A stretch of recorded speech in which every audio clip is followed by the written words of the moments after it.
Assalamu alaikum everybody. Today we'll try to cover how to start using voltdb on your local machine or just by simply using the same rules on your cloud services.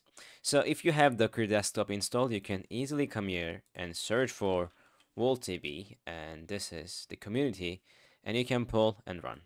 But like the previous ones, let's go for Docker Hub and search for voltdb.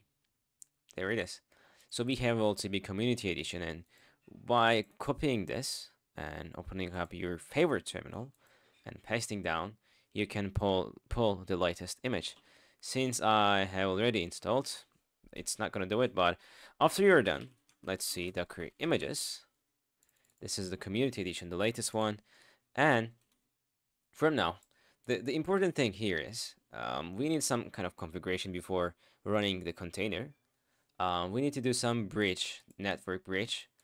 If you don't have it, let's say Docker network list. So I have it. I'm just gonna say Docker Docker network remove this. That's it. That's cool. And just simply go here, copy it, and paste it. So now we have it. Inshallah. Let's see.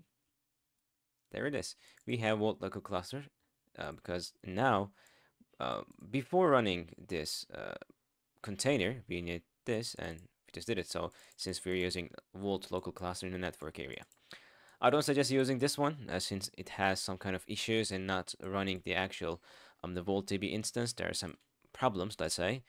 I have one comment here for this one. I really appreciate for my friend Mahmoud, and I'll inshallah try to share this one in the description below. This is it. So it says Docker run in integrated mode, right? It says RM. It stands for actually, this option is, by the way, automatically removes the container once it stops to free up the system resources. And there are some port configurations. Actually, we're just mapping one by one here. Now we're saying that this mountains a volume to persist data and voltdb data to this /var/voltdb. And we have an environment variable host count, which is 1. And also we can name this. Let's say name equals node 1. And this is our image.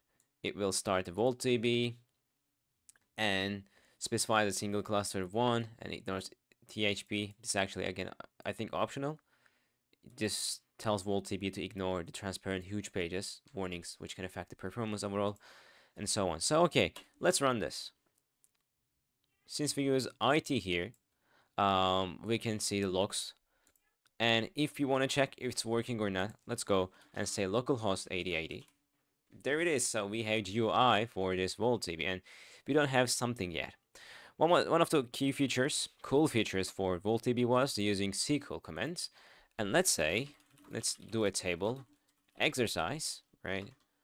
We say ID will be a big integer and it will be primary key. Cool. And what else? Let's do username will be varchar. Let's assume 35. And let's close it. Run. Nice. So it says 0. Let's go back, and now we have a table named exercise here. Cool. What else? Let's insert data. Insert into exercise. Values. Let's say 1 and username 1. Let's run this. Okay.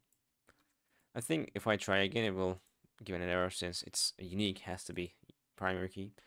We have one data here as a 1 row, and you can see the statistics and monitoring the data here. Okay, I think that was it, guys. I hope you have something. If you want to do some exercise with Java using voltdb, you can just say it in the comment section below. I hope we learned something today. Assalamu alaikum wa rahmatullahi wa barakatuh.